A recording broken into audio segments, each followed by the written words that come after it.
Welcome to the Everything Board Games podcast. We've got the scoop on the latest board game news, reviews, and interviews. So gather your family and friends and get ready for a board game good time. Plus, don't forget to check out our sister site for the best board game giveaways, thegiveawaygeek.com. Ready, board gamers? Let's get things rolling. So let's talk about Usurp the King. In this game, you play one of 5 families that surrounds the court, and you're going to use leverage to try to influence the court and get those court members to do things for you so that in the end, you are supporting the person that becomes the king. It's a relatively simple game to play. You lay out your 6 cards, you resolve those cards in order, and then you determine the winner. Now, the victory conditions are unique. There's 7 different victory conditions, and they're all stacked. So you start with the top victory condition, which is the usurper's win condition. And if there's 3 disgruntled court members, and you control the usurper, and the usurper is alive, you win the game, and you need to look no further on the victory conditions. However, if one of those things does not happen, so there are not 3 disgruntled court members, or you don't control the usurper because you have the same number of cards on the usurper as another player, or the usurper is dead, then that condition is not met, and you go down the list to the next condition, which is the king. And so it's a similar type of thing. If you control the king is alive, then you win the game. If that condition hasn't been met, then you go to the heir, and if the king is dead, you control the heir is alive, and the heir is not disgruntled, you win the game. If that condition does not exist, you go down to the bastard, and has the same victory conditions as the heir, actually, just one level lower.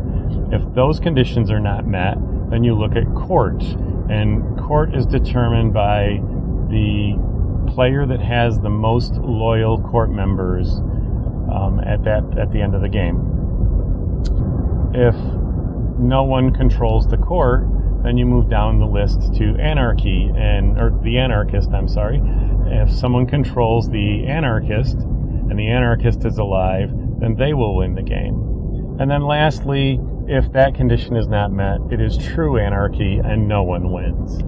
So the game plays in 20 to 30 minutes. It depends on the number of players a little bit, and actually can play faster than that once you all know what you're doing.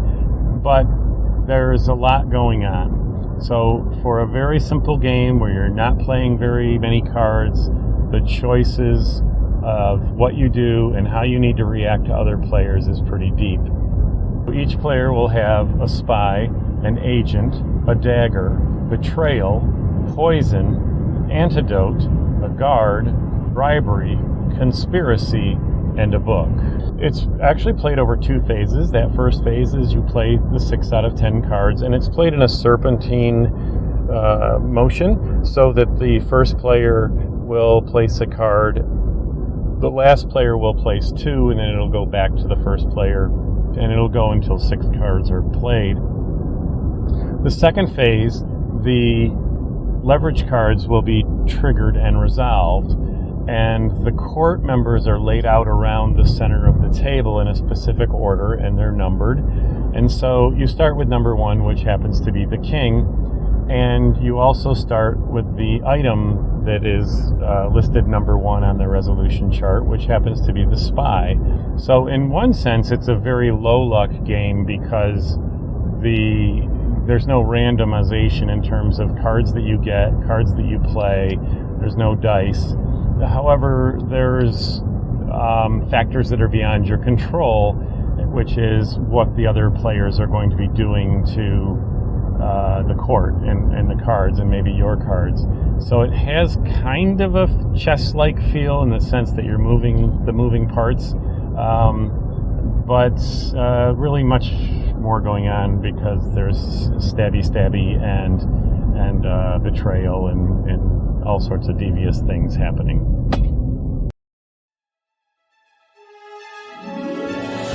Thanks for listening to Everything Board Games. Make sure you're subscribed to the podcast so you never miss our news, reviews, and interviews. And check out our sister site for amazing giveaways at thegiveawaygeek.com. Until then, keep on rolling.